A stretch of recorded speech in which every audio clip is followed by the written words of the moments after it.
disebut hadiratnya sudah ada, dia hadir dan dia sudah memenuhi semua. Kalau mata iman kita bisa melihat, barangkali kita tidak bisa jalan karena malaikatnya di mana-mana berkemah di antara kita semua. Berkemah. Jadi coba bayangkan malaikat itu memenuhi kita semua. Amin. Itu namanya saudara punya karunia ketuhanan. Tapi seringkali manusia tidak punya karunia ketuhanan, karunia kesetanan. Setan datang rasa berdiri, dia tahu saudara. Ini jangan ada apa-apanya. Nah, gitu. Itu karunia kesetanan. Saudara lebih hafal setan datang daripada Tuhan datang. Gitu, enggak boleh.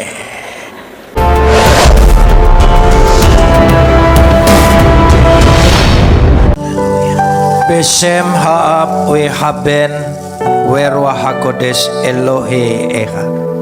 Dalam nama Bapa, Putra dan Roh Kudus, Tuhan yang Esa.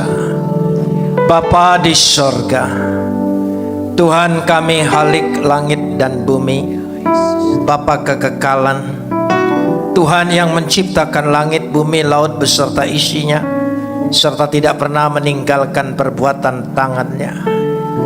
Tuhan yang disembah oleh Abraham, Ishak dan Yakub. Tuhan itu juga yang kami sembah. Kami kenal melalui anak-Mu Yesus Kristus, junjungan ilahi kami. Kami memuji dan mengucap syukur kepadamu atas segala kasih, karunia, anugerah, limpah rahmat dan berkat-Mu. Atas segala pemeliharaan Tuhan, penyertaan kasih setia-Mu yang mengiringi langkah-langkah kehidupan kami, perlindungan-Mu yang menyertai kami.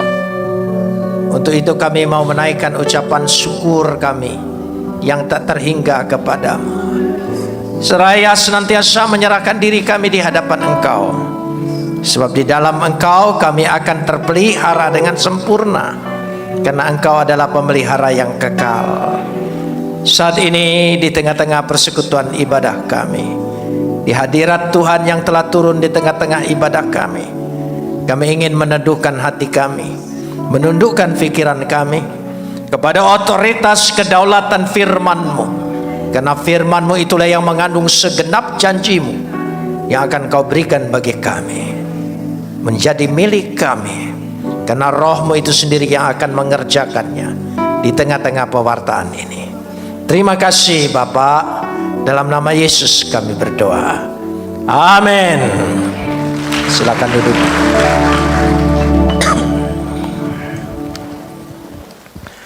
Shalom. Pagi ini kita akan bersama-sama membaca firman Tuhan yang terambil dari kitab Keluaran pasal 33 ayat 7 sampai ayat 12. Keluaran pasal 33 ayat 7 sampai ayat 12. Kita akan membacanya saling sahut bersautan. Saya akan awali ayat 7, jemaat menjawab ayat yang ke-8, dan seterusnya saling ganti bergantian sampai tiba pada ayat 12.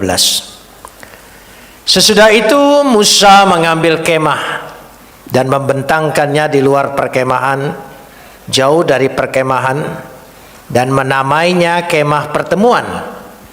Setiap orang yang mencari Tuhan, keluarlah ia pergi ke kemah pertemuan yang di luar perkemahan. Ayat 8.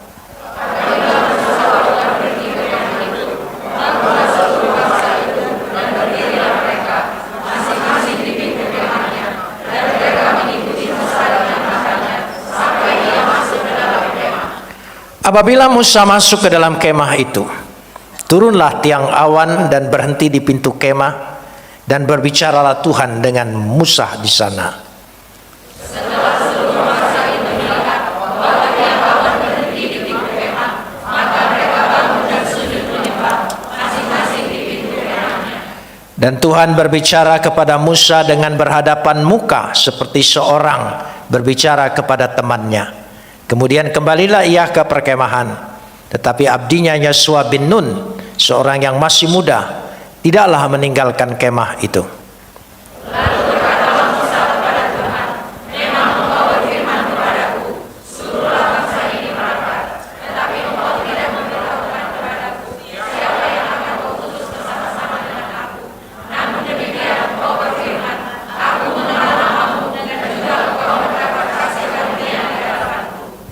Kapot leha Adonai Elohenu kapot leha. Segala kemuliaan ya Adonai Tuhanku, kemuliaan bagimu. Saudara-saudara yang dikasihi Tuhan, ketika Tuhan memerintahkan kepada Musa supaya membuat rumah bagi Tuhan, karena aku ingin berdiam, berjumpa, berbicara dengan umatku. Perintah itu rinci sekali, mendetil sekali, semuanya menurut kehendak Tuhan. Karena itu rumah Tuhan. Dari situlah kita memperoleh bahwa setiap tempat pertemuan dengan Tuhan itu adalah rumah Tuhan. Dan kita datang ke tempat ini, kita datang ke rumah Tuhan. Karena Tuhan itu Bapa dan kita adalah anak. Jadi beda Bapa dan anak. Karena orang mengaku Bapa tapi kalau bukan anak, itu seperti Bapak Wali Kota, Bapak Gubernur, Bapak Presiden, ya Bapak, tapi kita bukan anak gitu. Tapi kita lain, menyapa Tuhan kita Bapak karena kita anak. Jadi kita datang ke sini hari Minggu ini, hari perhentian Tuhan, adalah kita datang ke rumah Bapak. Saudara datang kemana? Katakan lebih keras. Ya, ke rumah Bapak. Saudara mengerti kalau ke rumah Bapak? Ya, anak-anak datang ke rumah Bapak. Merasa punya hak, punya tempat, bisa mengadukan segala sesuatu. Itu bedanya. Kalau anak ke rumah Bapak. Tapi kalau orang tua ke rumah anak, lain lagi. Kayak numpang, ya. Tapi kalau anak datang ke rumah Bapak, langsung buka kulkas nyari apa ini itu. Tapi orang tua kalau ke rumah anak tidak berani buka kulkasnya. Itu bedanya. Jadi kita datang sekarang kemana? Bapak. Jadi seperti rumah Bapak. Coba kita benarkan dulu sikap iman kita dalam datang ke gereja beribadah. Sebab secara organisasi ini gereja dengan organisasi masing-masing. Tapi secara organisme ini rumah Bapa. Kita ingin berjumpa, ini rumah Tuhan. Berjumpa dengan Dia, berbicara dengan Dia. Dan apalagi kalau Bapak kita kaya. Kalau Bapak kita kaya, kita disebut anak orang kaya. Kalau anaknya kaya, bapaknya enggak disebut anak. Bapak orang kaya, enggak saudara-saudara. Ya itu memang dunia seperti itu. Jadi lebih baik menjadi bapak orang kaya. Dan saudara, kalau bapaknya orang kaya pergi ke rumah bapak, saudara mendapat segala sesuatu, kasihnya, keberkatannya, haknya, semuanya. Bisa mengadukan, bisa berbicara, bisa memohon, bisa meminta. Yakin tidak diberi? Yakin, karena itu Bapak. Jadi tolong benarkan dulu sikap iman kita ketika engkau berdoa, supaya kita ini tidak formalitas ibadah, supaya bukan sekedar, tapi aku ingin bersekutu dengan Bapa, memperoleh berkat Bapa. Sesuatu di rumah Tuhan ini terjadi, ya, sehingga kita merasakan betul. Coba perhatikan orang kalau pulang kampung dari rumah orang tuanya, lihat mobilnya penuh sampai di atas-atasnya. Iya, berarti pulang bawa berkat. Saudara mau pulang seperti itu? Luar biasa. Amin saudara. Jadi kita betul-betul mengalami itu, ya, karena kekristenan itu pengalaman iman. Ya, Alkitab itu semua berisi kisah tentang pengalaman. Saya ingin tanya, pengalamanmu bisa dirumuskan? Bisa dibuat metode? Tidak. Makanya seringkali Alkitab yang penuh pengalaman itu dirumuskan pakai dogma, pakai doktrin, pakai ini, sehingga beku dan mati. Bebaskan dia. Biarlah Tuhan berbicara dan berbicara dengan kita sebagai satu pengalaman iman kita. Amin. Mengalami bersama-sama sehingga kita merasakan betul. Nah, bagaimana kemah pertemuan? Ini rumah Bapak ini diperintahkan kepada Musa dan dibuat. Daud rindu untuk membuat itu, karena itu tabutnya tetap terpelihara. Tapi dalam 2 Tawarikh pasal 3, Salomo mulai mendirikan rumah Tuhan. Kata mendirikan lebih cocok bana, membangun. Karena membangun itu bukan hanya fisik, tapi juga spiritual. Kita perlu membangun rumah Tuhan di dalam gereja kita. Kita perlu membangun rumah Tuhan di dalam keluarga kita. Dan kita perlu membangun rumah Tuhan dalam pribadi kita. Kita membangun. Membangun memerlukan apa? Proses yang panjang dan sebagainya. Seperti gereja ini sedang bangun sekolah Bethesda itu. Punya proses. Semua turut bekerja. Karena ingin mencapai bangunan itu jadi, tidak setengah jadi. Sehingga rumah Tuhan itu adalah rumah yang paling menyenangkan. Ya, sama, rumah Bapa adalah rumah yang paling menyenangkan. Kita mau angkat kaki, mau terbaring di sana, duduk di sini, mau sila, mau angkat kaki, semuanya bisa terjadi karena rumah Bapa.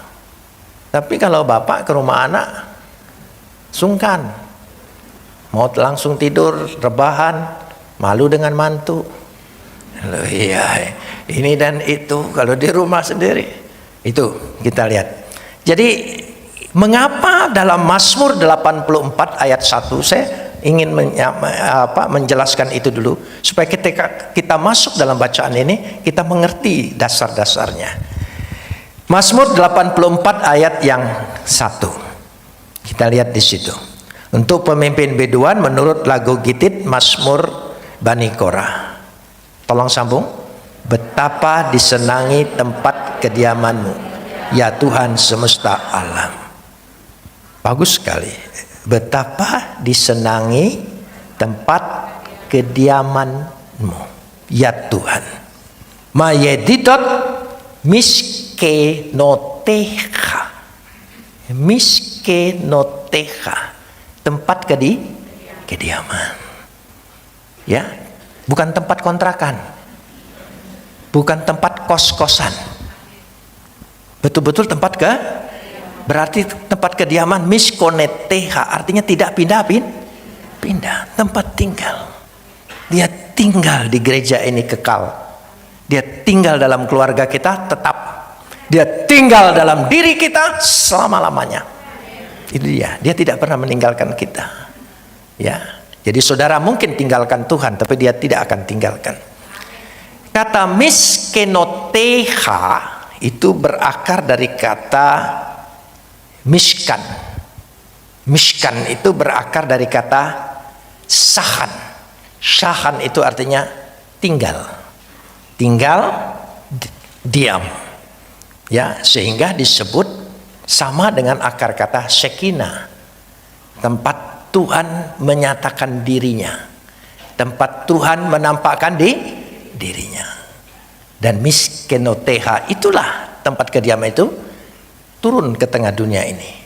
Kita bisa berjumpa, menerima semua kehendak Bapa, karya Bapa melalui satu pribadi, Yesus Kristus. Amin saudara. Yesus itu, saudara bertuhan tanpa Yesus, saudara bisa tidak kenal Tuhannya siapa. Tapi kita bisa mengenalnya bersama-sama. Konsep ini. Dan konsep ini harus dibangun juga di rumah tangga kita masing-masing. Sehingga kita menjadi keluarga imamat yang rajani. Rumah tangga. Sehingga indah sekali bentuknya. Jadi suami punya target. Orang tua punya target. Ingin menjadi karakter Bapa. Yang menaungi, melindungi. Tetapi sekaligus juga kita membangun pribadi kita. Turut dibangun bersama-sama. Efesus pasal 2 ayat 22. Coba kita lihat. Efesus pasal 2 ayat 22. Kita lihat di situ. Coba kita baca. Di dalam Dia kamu turut dibangunkan. Menjadi apa? Tempat kediaman Tuhan. Dirimu itu tempat apa? Kediaman Tuhan. Katoi keterion tuteyo. Tempat kediaman Tuhan. Teo. tempat kediaman Tuhan. Artinya dirimu dijadikan tempat kediaman Tuhan. Dahsyat saudara, luar biasa. Kalau saudara menyadari ini, kita tidak akan takut karena ada Tuhan dalam diri kita. Kita tidak khawatir, kita tidak cemas dengan masa depan kita, dengan persoalan kita, karena Tuhan bersama saya. Kan dia Immanuel, ya, bukan di talang semut aja Immanuel, kan ada GPIB Immanuel situ, saudara. Loh, iya, gereja ayam itu kan, gitu. Nah, gitu. Jadi kita semua, Tuhan itu Immanuel beserta kita, bersama kita. Tidak perlu takut, tidak perlu cemas. Memang ada banyak hal yang kita hadapi dalam kehidupan ini. Hidup ini tidak mudah. Tidak mudah. Dari sejak kita lahir kita sadar betul hidup ini susah. Makanya begitu lahir kita nangis. Nggak ada yang lahir hahaha. Nah, ya. Meskipun tidak ngerti arti hidup itu apa, tapi begitu lahir nangis. Emang dunia ini tempat air mata. Jadi dari sejak lahir sudah latihan. Nah, sudah latihan. Lalu sepanjang hidup terus seperti itu. Nanti ketika kita mati kita ditangisi. Nah, giliran saudara ya. Jadi yang saudara nangis nanti kalau mati ditangisi. Nah gitu. Jadi kalau ada sesuatu saling tangis menangis seperti itu. Dan itu senang sekali. Saya ada sejak jadi Kristen itu nguburin orang mati. Jadi berkunjung ke orang mati. Rupanya tangisan itu bagi orang Batak sudah syarat. Ya saudara. Jadi waktu belum masuk rumahnya kedengar tenang-tenang. Begitu dia bilang, Pak Pendeta datang, langsung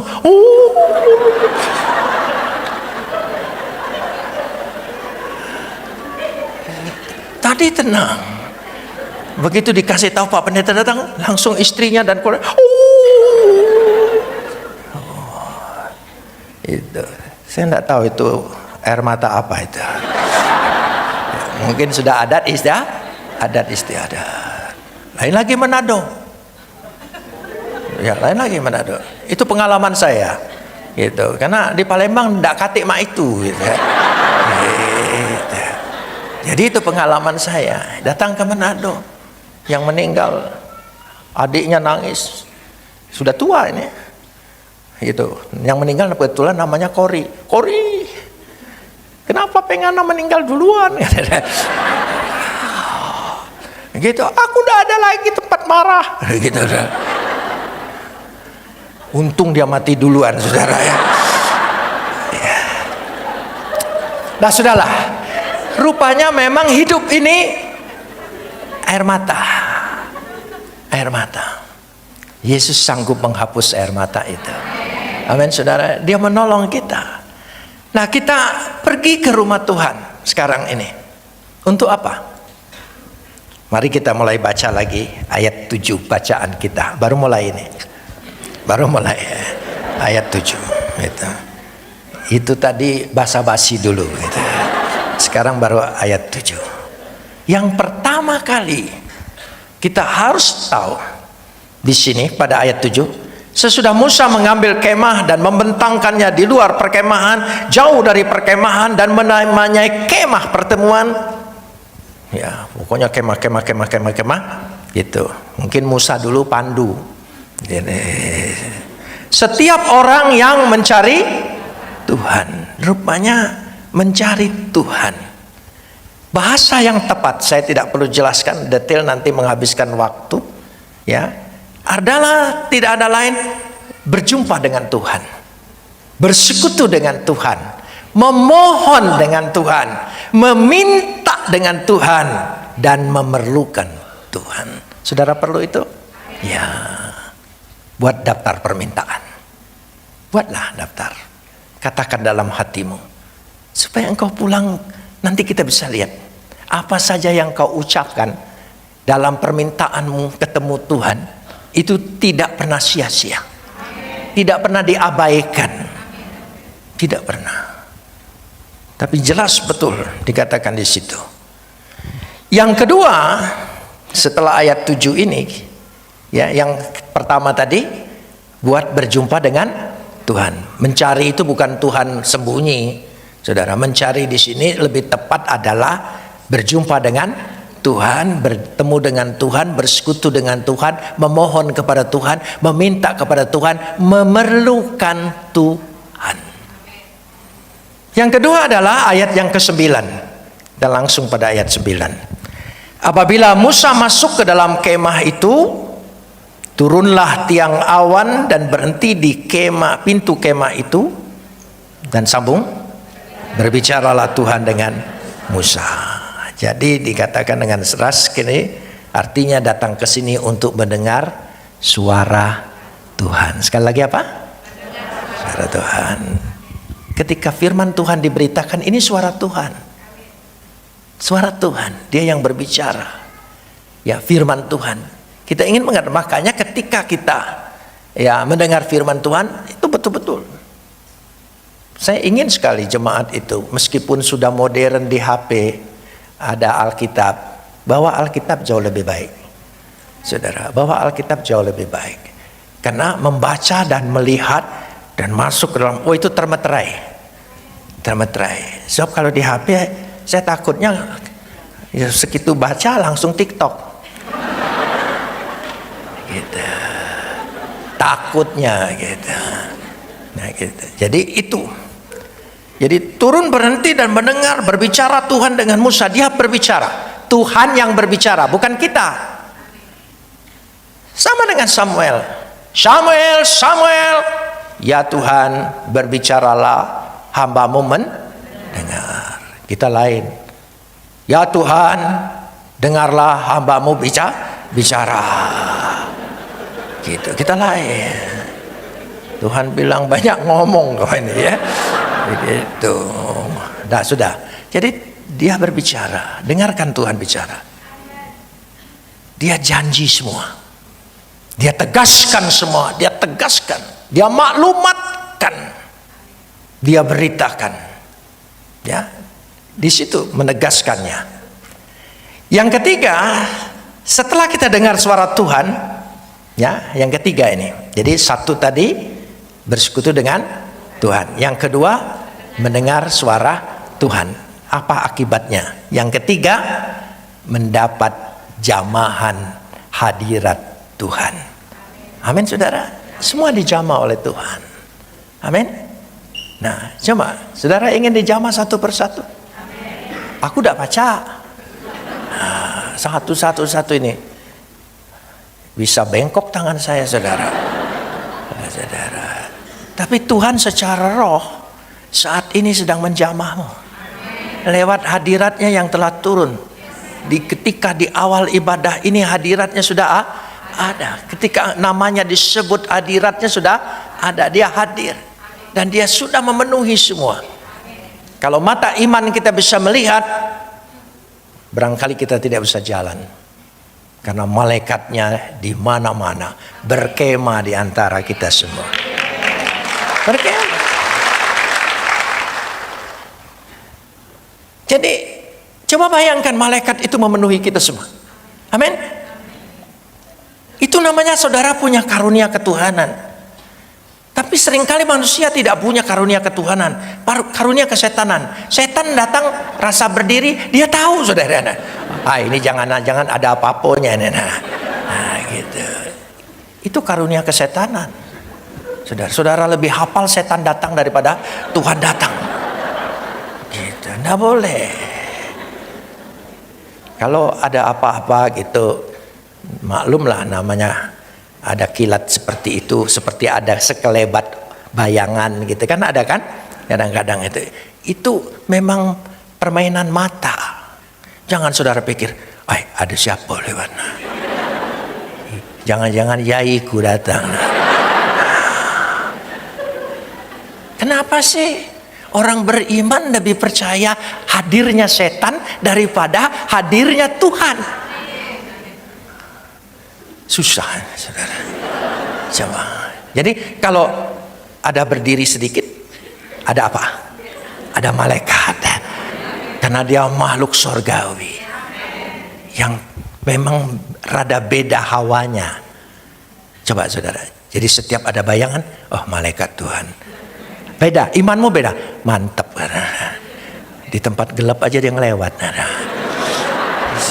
Dia jaga di situ, ya, sampai berdiri di sini. Oh, malaikat niup aku. Dia ngurapin saudara. Saudara langsung, oh setan. Malaikatnya bilang kurang ajar, aku dibilang setan. Yesus mau nolong jalan di atas air, dibilang apa? Hantu.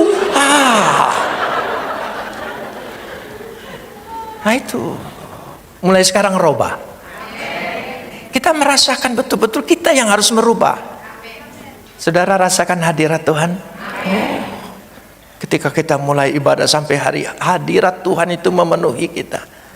Hadirat Tuhan itu menjamah kita satu persatu. Ya, jamah satu persatu. Kita perhatikan ayat yang ke-10. Coba di 10. Dan setelah seluruh bangsa itu melihat bahwa tiang awan itu berhenti. Kata awan itu menjadi simbol kehadiran Tuhan. Bahkan sampai hari kedatangannya kedua kali, dia akan datang dalam awan-awan. Itu Alkitab. Ya, Alkitab itu kalau bicara satu simbol awan, semua ke sana awan. Semua di situ. Mudah sekali mempelajari Alkitab itu. Sehingga kita mengerti. Berhenti di pintu kemah, ya, maka mereka apa? Bangun dan sujud menyembah. Bangun memuji Tuhan, hadirat Tuhan hadir. Saudara merasakan jamahan itu. Ya, jadi 3 poin. Saya ulangin lagi. Yang pertama kita berbicara dengan Tuhan. Yang kedua, ya mendengar suara Tuhan. Yang ketiga, dapat jamahan Tuhan. Ya, semua hadirat Tuhan itu menjamah kita. Ya, yang keempat sekarang, ayat 11. Ayat yang ke-11. Kita lihat di sini. Supaya kita ngalamin apa yang dikatakan di sini. Dan Tuhan berbicara dengan Musa berhadapan muka. Dia berbicara berhadapan muka seperti seorang berbicara kepada apa? Yang keempat, menjadi sahabat Tuhan. Sahabat, teman.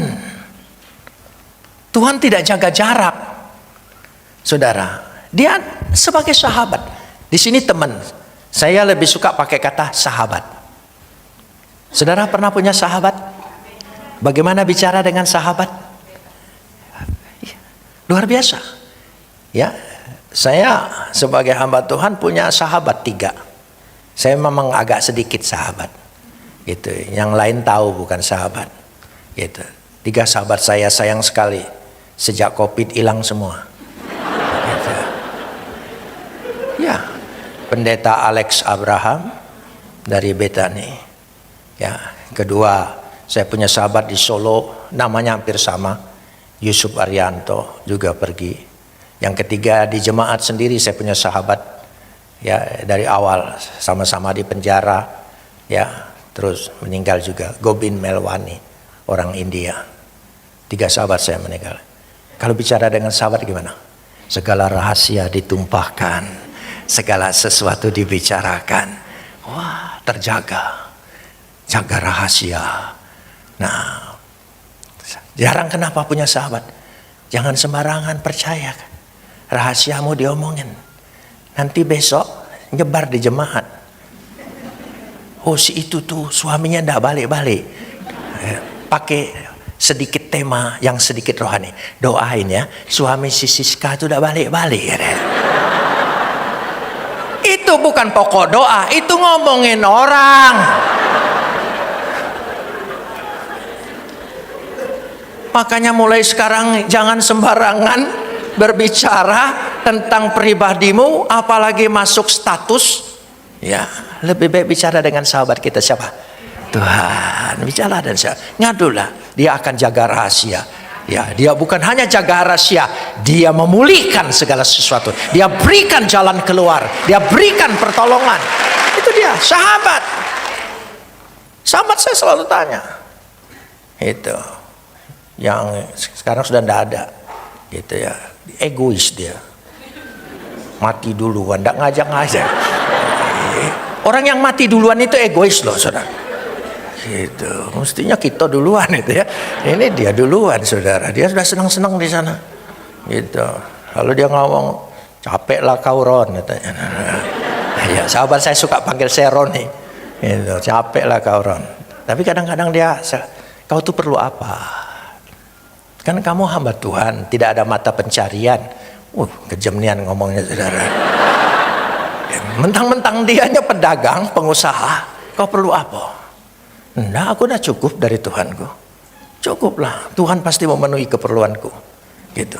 Coba kalau aku minta-minta, katanya Tuhan memenuhi kepenuhan, kau minta-minta ke aku. Apalagi ngomong sahabatnya Wong Palembang, diomongin kita. Lebih baik tidak usah lah. Gitu, ya, tidak usah lah. Ya, menjadi sahabat Tuhan, dia berbicara, sahabat, bicaralah. Ini kesempatanmu berbicara dengan Tuhan sebagai sahabat. Ceritakan semua kepedihanmu, kesusahanmu, masalahmu, sakit hatimu. Banyak sakit hati kan? Banyak. Apalagi mantu yang numpang di rumah mertua, sepanjang hari sakit hatinya, saudara. Kalau mau tahu. Itu suami-suami buru-buru ngontrak sendiri. Jangan biarkan istrimu menjadi sakit hati dengan orang tuamu. Gitu. Kalau ada mertua baik, itu mukjizat. Mukjizat. Di Alkitab satu-satunya mantu yang terbaik dan mertua yang terbaik, Naomi dan Ruth. Selain itu, Dakati.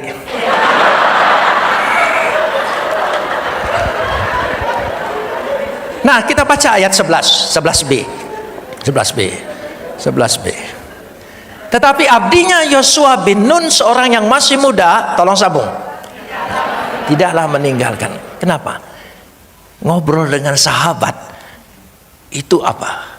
Tidak tahu waktu, panjang lebar, ya, sampai lihat jam. Nah, sudah kesiangan, jemput anak mestinya. Nah, saudara, itu kalau dengan sahabat.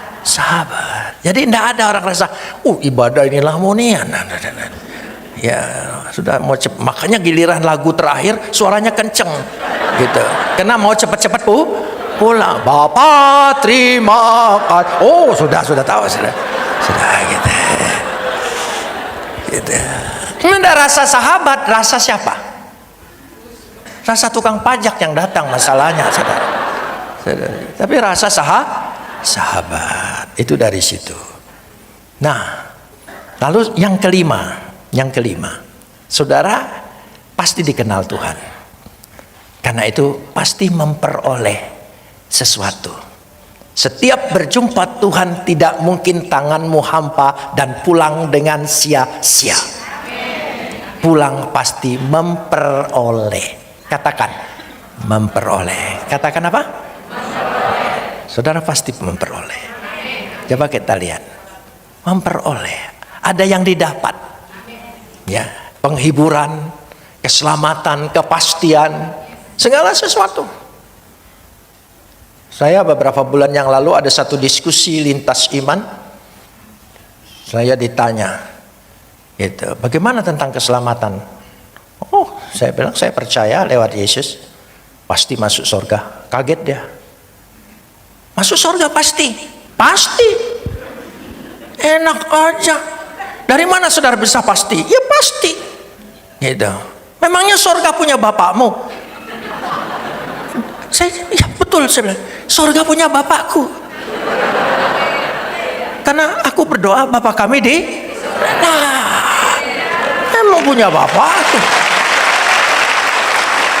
Yang marah-marah memang surga punya bapak kau.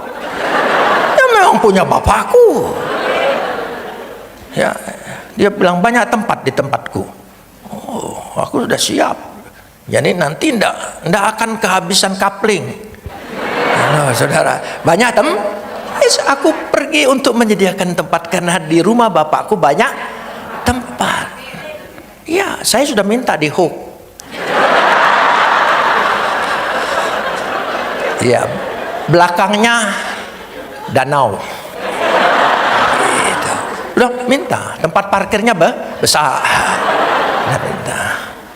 Oh, saudara tertawa, nanti kita sama-sama lihat tempat saya di sana ya.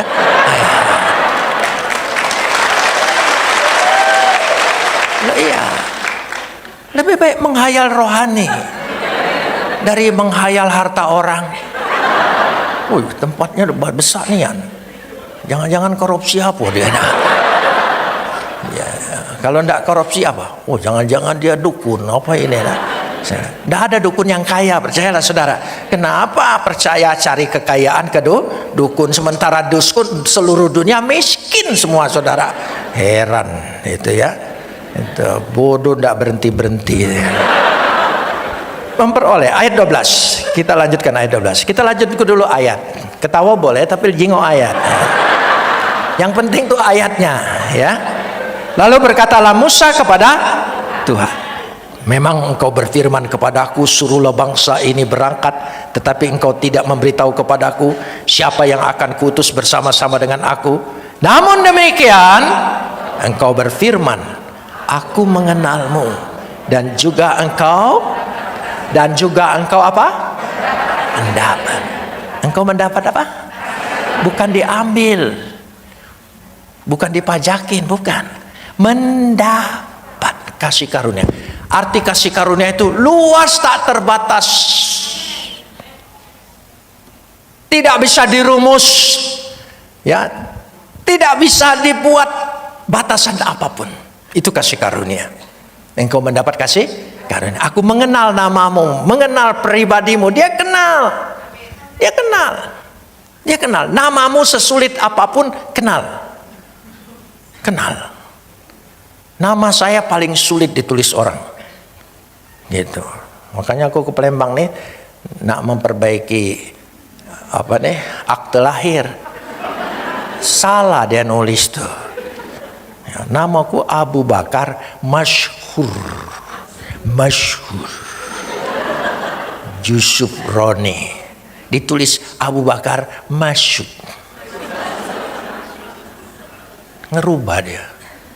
Ya, Yaiku marah, jangan dirubah. Ya, masyhur. Tulis masyhur kadang-kadang kurang y.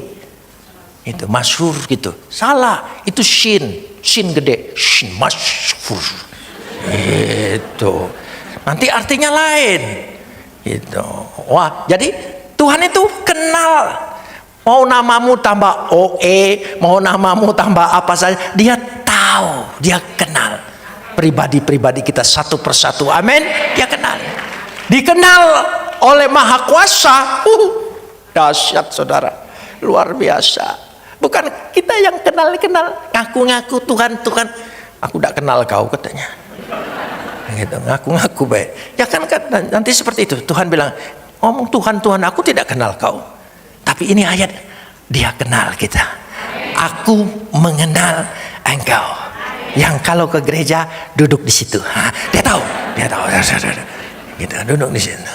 Sebab yang punya gereja ini jemaat lama punya kursi favorit. Ya, berkali-kali saya datang ke Palembang, saya lihat, wah ibu itu duduk di situ, bapak itu di situ. Aku jadi hafal saudara ya. Gitu, rupanya dia sudah abonemen. Ya, gitu. Jangan lupa perpuluhannya juga abonemen. Gitu. Ya sudah, kita lanjutkan sekarang ini ya. Aku mengenal namamu dan engkau mendapat kasih karunia. Ayat 17. Kita memperoleh ayat 17. Kita lihat tadi tidak dibaca tapi sebetulnya ayat 17. Berfirmanlah Tuhan kepada Musa. Coba pelan-pelan bacanya. Jangan keburu-buru. Juga hal yang telah kau katakan ini apa?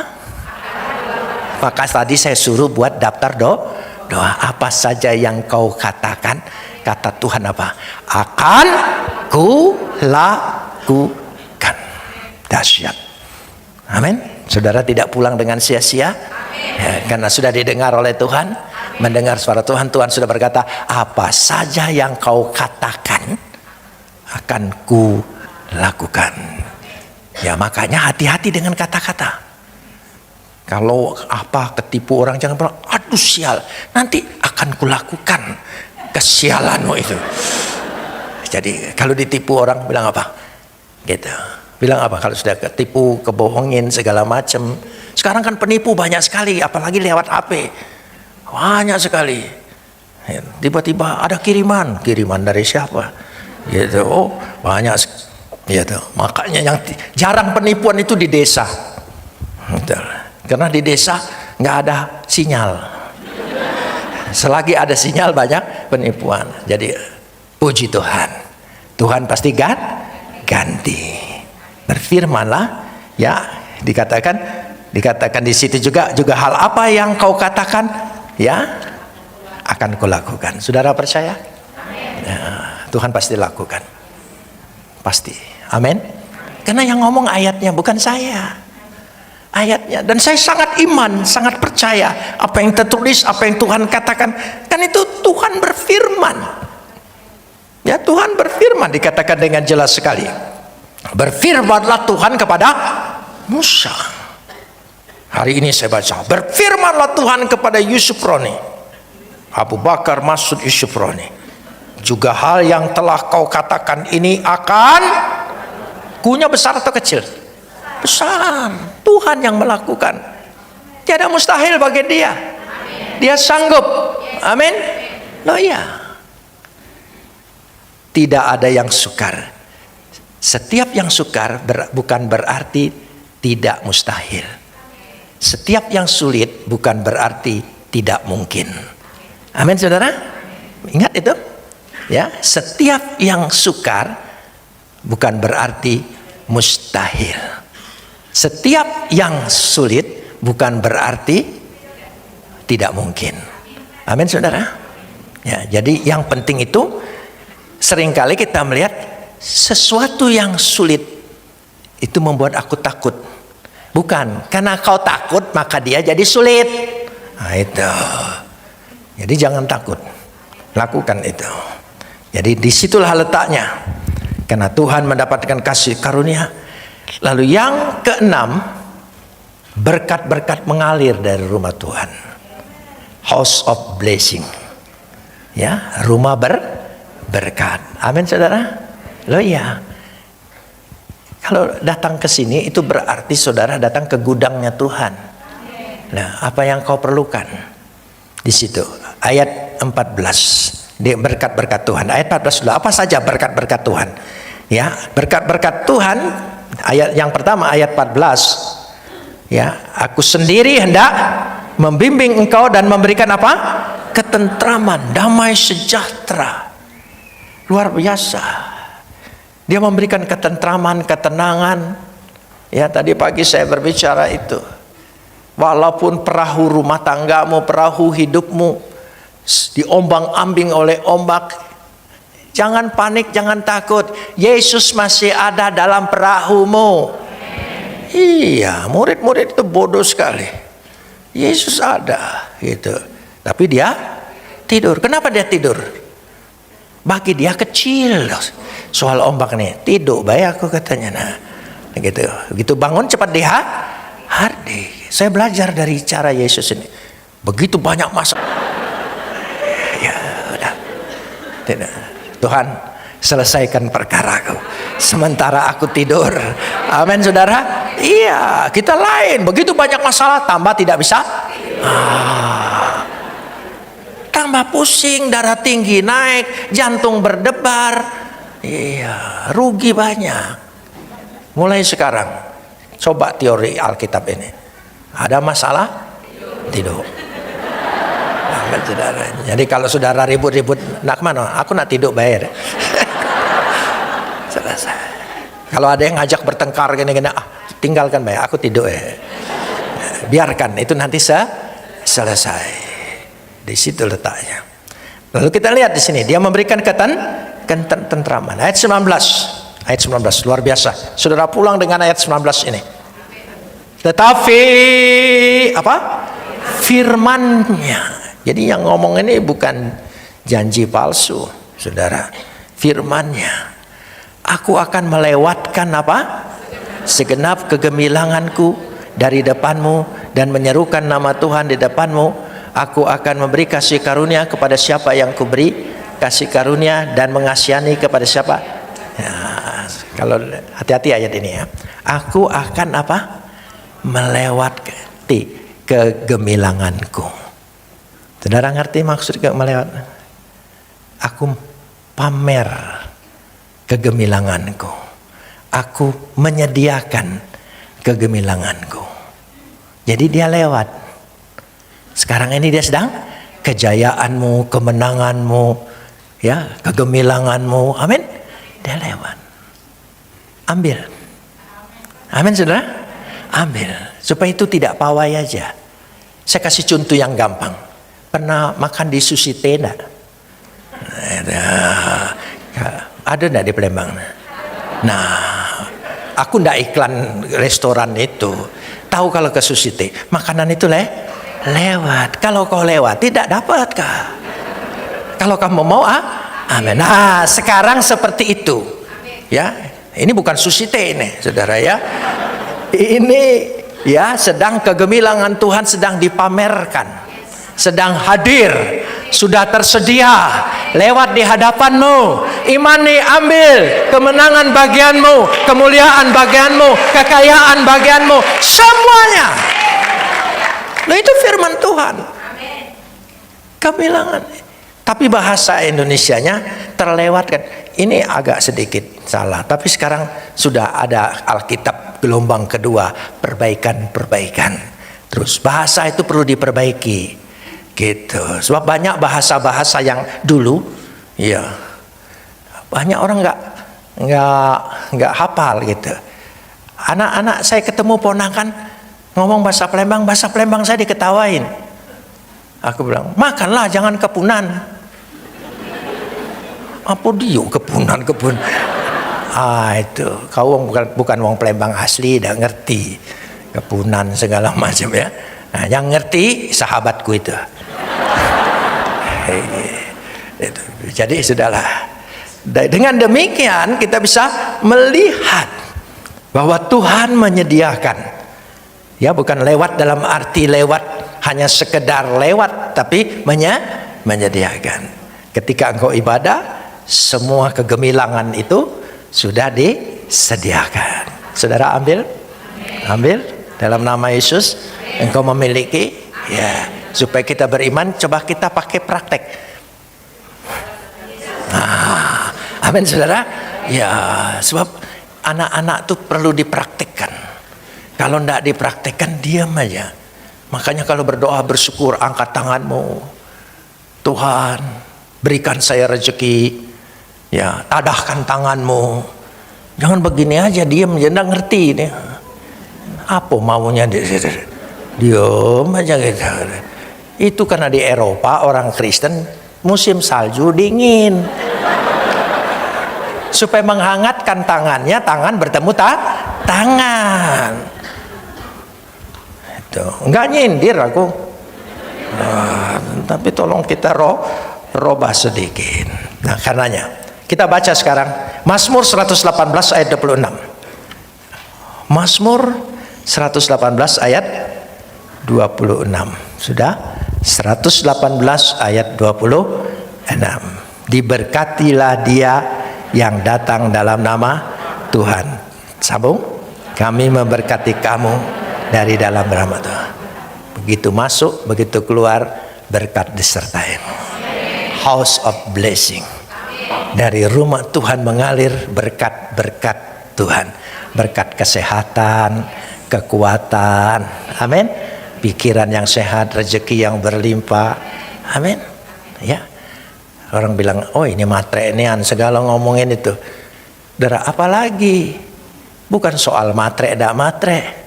Memang Tuhan memberkati. Kalau kau udah galak, salah kau. Ya sudahlah, ya gitu.